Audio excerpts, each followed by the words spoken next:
গ্রামের নাম চাঁদপুরা। গ্রামের একপাশে ছোট ছোট কুঁড়েঘর, অন্য পাশে বড় বড় বাড়ি।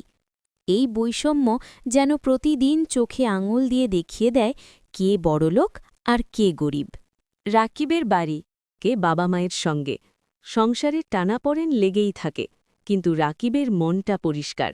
সে চুপচাপ কাজ করে, কাউকে কষ্ট দিতে চায় না। নীলার বাড়ি। বড় বাড়িতে বড় হয়েছে, কিন্তু তার মন নরম। সে কাউকে ছোট করে কথা বলতে পারে না। একদিন সকালে রাকিব বাজার থেকে ফিরছিল। হঠাৎ ভারী ঝুড়ি হাত থেকে পড়ে যায়। নীলা দৌড়ে গিয়ে সাহায্য করল। তুমি একা এত ভারী জিনিস তুলো কেলো? লজ্জা পেয়ে বলল, অভ্যাস হয়ে গেছে। কিন্তু এই ভালোবাসার শুরুটা যেমন সুন্দর ছিল, তেমনই সামনে অপেক্ষা করছিল কঠিন বাধা। কারণ নীলার বাবা জাহেদ সাহেব গরিবদের একদম পছন্দ করেন না।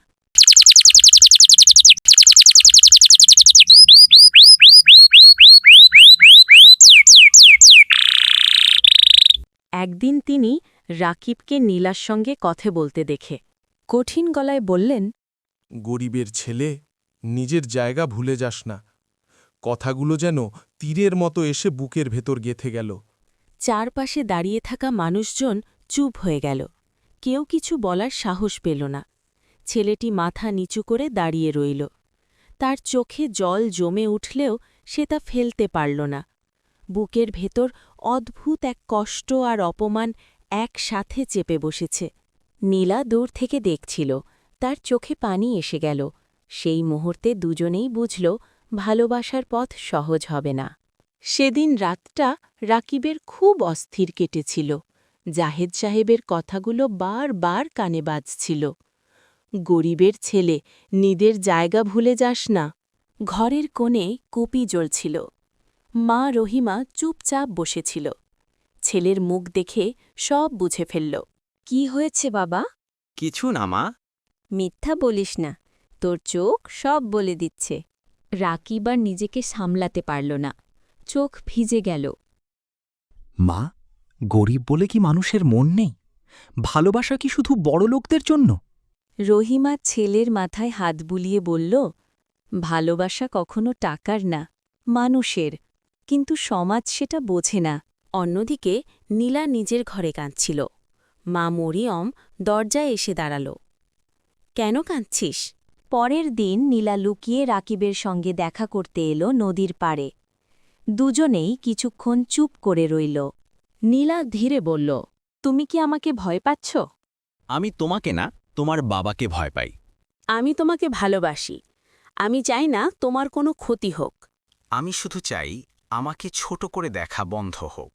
ভালোবাসা আছে, কিন্তু পথটা কঠিন। ঠিক তখন দূরে দাঁড়িয়ে সব দেখছিল সায়ন। সে এগিয়ে এসে বলল,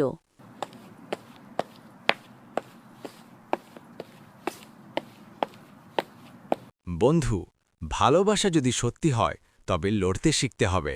রাকিব চুপ করে রইল, কিন্তু তার চোখে নতুন আগুন জ্বলতে শুরু করল। দিনগুলো যেন আরও ভারী হয়ে উঠছিল। গ্রামের সবাই ধীরে ধীরে টের পাচ্ছিল রাকিব আর নীলার মধ্যে কিছু একটা আছে। আর এই কথাটা জাহেদ সাহেবের কানে যেতেই তার রাগ আগুনের মতো জ্বলে উঠল। সেদিন দুপুরে রাকিব কাজ শেষে ফিরছিল। হঠাৎ জাহেদ সাহেবের লোকজন তাকে ডেকে থামাল। সাহেব ডাকছে, এক্ষুনি চল। রাকিবের বুক থক থক করতে লাগল। তবু সে গেল। বাড়ির সামনে দাঁড়াতেই জাহেদ সাহেব গর্জে উঠলেন, তোর সাহস কত, আমার মেয়ের দিকে তাকাস?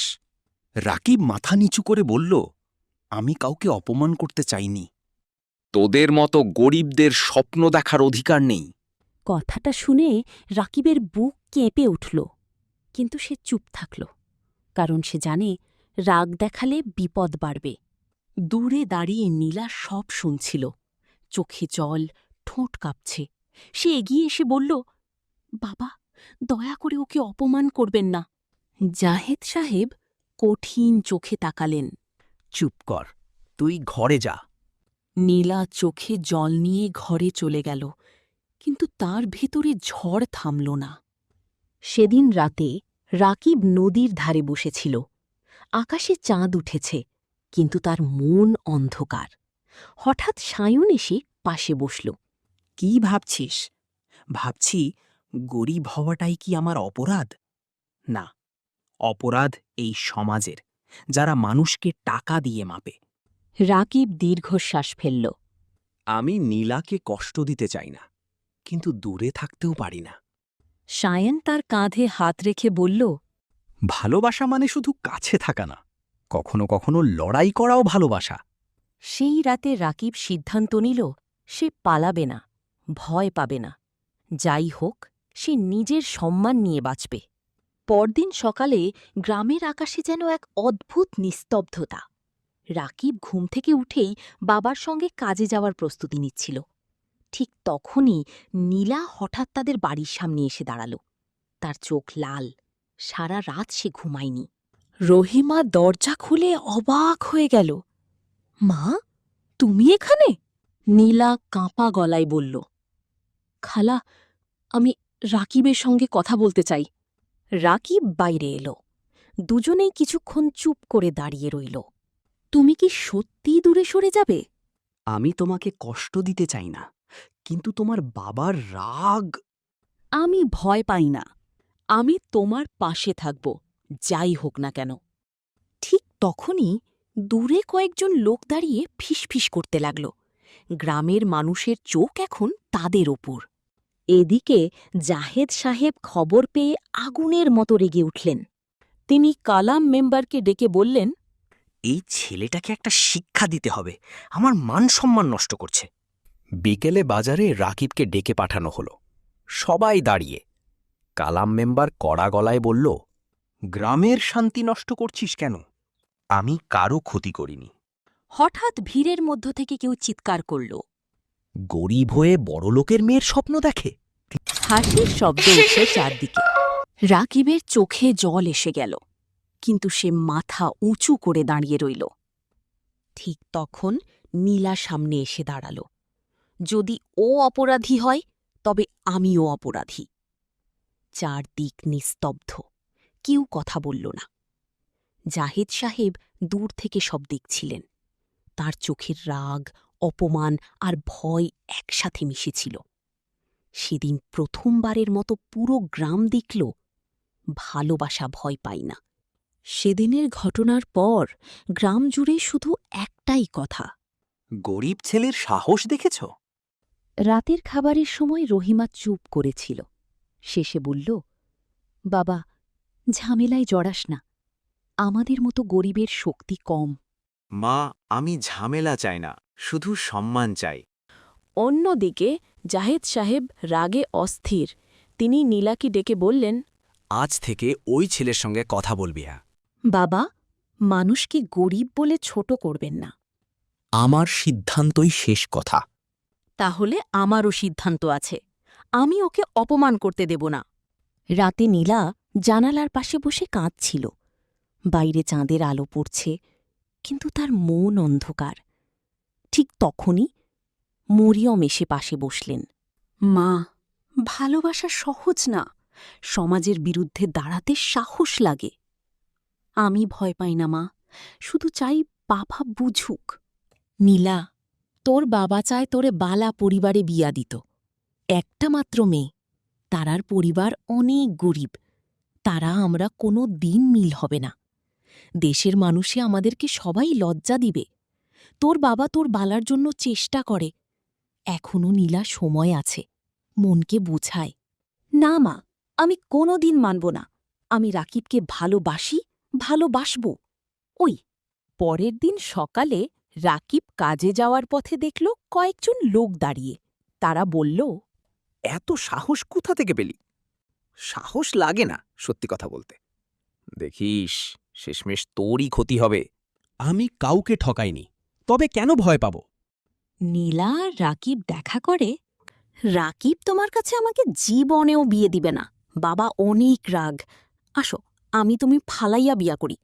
না না, এই ভুল কোনোদিন করব না। সবাই আমাদেরকে লজ্জা দিবে। ভালোবাসা শুধু অনুভূতি নয়, লড়াইও বটে।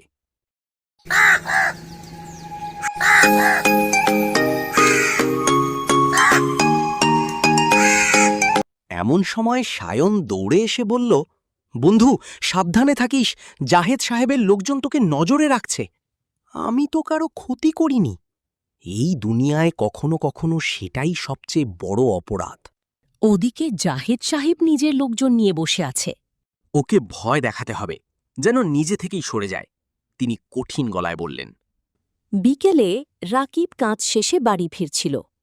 হঠাৎ কয়েকজন লোক তার পথ আটকাল। একজন ধাক্কা দিতেই রাকিব মাটিতে পড়ে গেল। মাথা ঘুরে উঠল।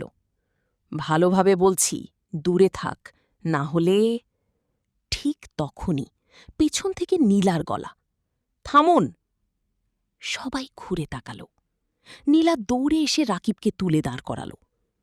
এভাবে কাউকে মারার অধিকার আপনাদের কে দিয়েছে? তুমি সরো, নইলে তোমাকেও। আমি ভয় পাই না। কেন এলে? বিপদে পড়তে পারতে। তুমি একা নও। সন্ধ্যায় বাড়ি ফিরে রাকিবের বাবা করিম মিয়া ছেলের মাথায় হাত রেখে বলল, সত্যি পথে থাকিস, ভয় পাবি না। বাবার চোখে ভয় নেই, শুধু জেদ আর ভালোবাসা। বাবা ছেলে কি কথা বলো? জাহেদ সাহেব বড় লোক, তার মেয়ের ওপর তাকাবে না রাকিব? না মা, আমি দেখে দিব কে জিতে কে হারে। ঘটনাগুলো গ্রামের মানুষের মনে আগুনের মতো ছড়িয়ে পড়েছে। কেউ বলছে রাকিব ভুল করছে, কেউ বলছে সে সাহস দেখাচ্ছে। কিন্তু নীলা আর রাকিব দুজনেই বুঝে গেছে, এখন আর পিছনে ফেরার পথ নেই। সেদিন বিকেলে নীলা আবার বাবার সামনে দাঁড়াল। বাবা, আমি রাকিবকে ভালোবাসি, এতে অন্যায় কোথায়? ভালোবাসা দিয়ে সংসার চলে না, গরিবের ঘরে সুখ নেই। টাকায় কি সব কিনা যায়? সম্মান, ভালোবাসা? অন্যদিকে রাকিব চুপচাপ নদীর ধারে বসেছিল। সায়ন এসে পাশে বসল। কি ভাবছিস? ভাবছি, এত কষ্ট দিয়ে যদি শেষমেশ হার মানতে হয়, তাহলে লড়াইয়ের মানে কি? লড়াইয়ের মানেই তো জিততে হবে না, কখনো কখনো দাঁড়িয়ে থাকাটাই জেতা। সন্ধ্যায় হঠাৎ গ্রামে গুজব ছড়াল, জাহেদ সাহেব নাকি নীলার বিয়ে ঠিক করতে চাইছেন অন্য জায়গায়। সন্ধ্যায় হঠাৎ গ্রামে গুজব ছড়াল, জাহেদ সাহেব নাকি নীলার বিয়ে ঠিক করতে চাইছেন অন্য জায়গায়। খবরটা শুনে রাকিবের বুক কেঁপে উঠল। নীলা ঘরে বসে কাঁদছিল। আমি কি নিজের জীবন নিয়ে কোনো সিদ্ধান্তই নিতে পারব না? মরিয়ম মেয়েকে বলল, সাহসী হতে গেলে অনেক কিছু হারাতে হয় মা। রাতের আকাশে মেঘ জমছিল। দুজন মানুষ দুই প্রান্তে দাঁড়িয়ে একই কথা ভাবছিল। শেষ পর্যন্ত কি আমরা একসাথে থাকতে পারব? সায়ন এসে তাকে বলল, এভাবে ভেঙে পড়লে চলবে না বন্ধু। আমি ওকে হারাতে চাই না, কিন্তু কিছুই করতে পারছি না। আমি তোর জন্য জীবন দিয়ে সবকিছু করতে পারি। আমি নীলার বাবার কাছে সবকিছু বুঝিয়ে বলবো। নীলা রাকিবের সঙ্গে দেখা করার জন্য নদীর পাড়ে যাচ্ছে। আমাকে বিয়ে দেওয়ার কথা চলছে। আমি পালিয়ে যেতে পারি, কিন্তু আমার মা বাবাকে কষ্ট দিতে চাই না। আর আমি চাই না তোমার মা বাবা কষ্ট হোক, তোমার কষ্ট হোক। তাহলে কি আমাদের ভালোবাসা এভাবেই শেষ হয়ে যাবে? ভালোবাসা শেষ হয় না নীলা, শুধু সময় আমাদের আলাদা করে দেয়।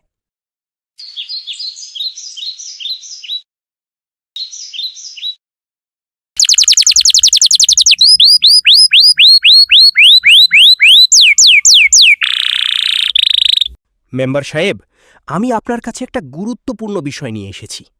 আমার বন্ধু রাকিব আর মেয়ে নীলা দুজনই একে অপরকে গভীরভাবে ভালোবাসে। তাদের সম্পর্কটা সত্যিকারের, আন্তরিক আর অনেক দিনের। কিন্তু সমস্যা হচ্ছে, এই বিষয়টা এখন গ্রামের মধ্যে খানাখানি, মান সম্মান আর লজ্জার ব্যাপারে রূপ নিচ্ছে। সমাজের মানুষের নানা কথা, দৃষ্টিভঙ্গি আর ভুল বোঝাবুঝির কারণে বিষয়টা জটিল হয়ে যাচ্ছে। আপনার কথা শুনে মনে হচ্ছে আপনি সত্যিই ভালো একটা সমাধানের চেষ্টা করেছেন। নীলার বাবা জাহেদ সাহেবের সাথে কথা বলে দুই পক্ষকে মিলিয়ে বিয়ের ব্যবস্থা করতে পারেনি, পরিবারের দৃষ্টিভঙ্গি বোঝা, তাদের উদ্বেগ দূর করা এবং রাকিব নীলার আন্তরিক সম্পর্কটা সুন্দরভাবে তুলে ধরা জরুরি। মেম্বার সাহেব, নীলার বাবার কাছে যাই। জাহেদ সাহেব, আপনার কাছে একটা গুরুত্বপূর্ণ কথা নিয়ে আসছি। বিষয়টা একটু সংবেদনশীল, তাই সম্মানের সাথে বলছি। আপনার মেয়ে নীলা আর রাকিব, তারা দুজন একে অপরকে অনেক ভালোবাসে। বিষয়টা লুকিয়ে না রেখে সম্মানের সাথে আপনাকে জানানোই আমাদের ঠিক মনে হয়েছে। কি বলেন মেম্বার সাহেব, ছোট লোকের ছেলের সাথে আমি মেয়ের বিয়ে দিব না? রাগের মাথায় আপনি রাকিবকে বাজারে সবার সামনে অপমান করেছেন, মানুষ জড়ো করে মারধরও করেছেন। কিন্তু এতে কি সত্যিই আপনার মানসম্মান রক্ষা হয়েছে? বরং বিষয়টা আরও ছড়িয়ে পড়েছে। রাকিব আর নীলা একে অপরকে ভালোবাসে, চাপ দিলে তারা পালিয়ে বিয়ে করলেও করতে পারে। তখন পরিস্থিতি আরও জটিল হবে আর সম্মান বাঁচানো কঠিন হয়ে যাবে। তাই এখনই শান্ত হয়ে দুপক্ষ বসে কথা বলে সম্মানজনক সমাধান খোঁজা ভালো। ঠিক আছে মেম্বার সাহেব, আপনি যেটা উত্তম মনে করেন সেটাই করুন। আপনার অভিজ্ঞতা আর বিচারবুদ্ধির ওপর আমাদের পূর্ণ আস্থা আছে। যদি মনে করেন এই সম্পর্ককে সম্মান দিয়ে বিয়ের মাধ্যমে পরিণতি দেওয়াই সবচেয়ে ভালো সমাধান, তাহলে দুই পরিবারের সম্মতি বিয়ে নিয়ে সুন্দরভাবে আয়োজন করুন। বন্ধু, তোর কাম হয়ে গেছে। কি হইছে? এত পাগল হইছে কেন? বন্ধু, মেম্বার সাহেব নীলার বাবার সাথে কথা বলেছে। মেম্বার সাহেব ধৈর্য ধরে সব বিষয় বুঝিয়ে বলেছেন, রাকিব ও নীলার ভালোবাসা, তাদের আন্তরিকতা আর ভবিষ্যতের কথা। শুরুতে নীলার বাবা একটু কঠোর ছিলেন, কিন্তু পরে সব শুনে ধীরে ধীরে মন নরম হয়। তিনি বুঝতে পারেন জোর করে কিছু করলে পরিস্থিতি খারাপ হতে পারে। শেষ পর্যন্ত তিনি সম্মতি দিয়ে বলেন, যদি সব ঠিকঠাক থাকে তাহলে বিয়ের ব্যবস্থা করা হবে। তুই বন্ধু হয়ে আমার জন্য যা করছিস তা কোনো দিন ভুলতে পারবো না। কঠিন সময়ে পাশে দাঁড়িয়ে সাহস দিয়েছিস, আমার কথা ভেবে এত দৌড়াদৌড়ি করেছিস, এটাই আসল বন্ধুত্ব। সবাই শুধু কথা বলে, কিন্তু তুই কাজ করে দেখিয়েছিস। যেভাবে মেম্বার সাহেবকে নিয়ে কথা বললি, সত্যি বড় উপকার করেছিস। এমন বন্ধু থাকলে জীবনটা অনেক সহজ লাগে। তোর এই ঋণ আমি কোনো দিন শোধ করতে পারবো না। শুধু দোয়া করি তুই সব সময় ভালো থাকিস। একদিন নীলা রাকিবের দিকে তাকিয়ে বলল, আমাদের কষ্ট কি শেষ হয়েছে? কষ্ট কখনো শেষ হয় না, কিন্তু মানুষ বদলায়। ভালোবাসা, কষ্ট আর সংগ্রামের পরেও যেখানে আশা কখনো মরে না। তোমার বন্ধু সায়ন আমাদের জন্য যেটা করছে সেটা সত্যিই প্রশংসার যোগ্য। এমন সময় পাশে দাঁড়ানো, দুপক্ষের মধ্যে সমঝোতা আনার চেষ্টা করা, এগুলো শুধু ভালো বন্ধুই করতে পারে। সব মানুষ এমন দায়িত্ব নেয় না, কিন্তু সায়ন আন্তরিকভাবে সাহায্য করছে। রাকিব আর নীলা এখন খুব খুশিতে ভরে গেছে। খুশির আনন্দে তারা দুজন একসাথে গান গাইছে, হাসছে আর একে অপরের দিকে তাকিয়ে স্বপ্ন বুনছে। চারপাশটা যেন তাদের আনন্দে আরো সুন্দর হয়ে উঠেছে। আজকের শুভ দিনে বাজে খুশির ঢোল, নীলা রাকিব একসাথে বাঁধবে ভালোবাসার দোল। হাসির মাঝে কান্না মুছে নতুন পথের শুরু। দুজনের মিলন দেখে হাসি চারিধার ভরপুর। আকাশ জুড়ে রঙের মেলা, বাতাসে মিষ্টি গান। দুই হৃদয় আজ এক হলো, ভরে উঠল প্রাণ। আকাশ জুড়ে রঙের মেলা, বাতাসে মিষ্টি গান। দুই হৃদয় আজ এক হলো, ভরে উঠল প্রাণ। সবার দোয়া থাকুক সাথে, সুখে কাটুক দিন। ভালোবাসার এই গল্পটা হোক চিরদিন রঙিন। ভালো লাগলে লাইক, কমেন্ট, সাবস্ক্রাইব করতে ভুলবেন না।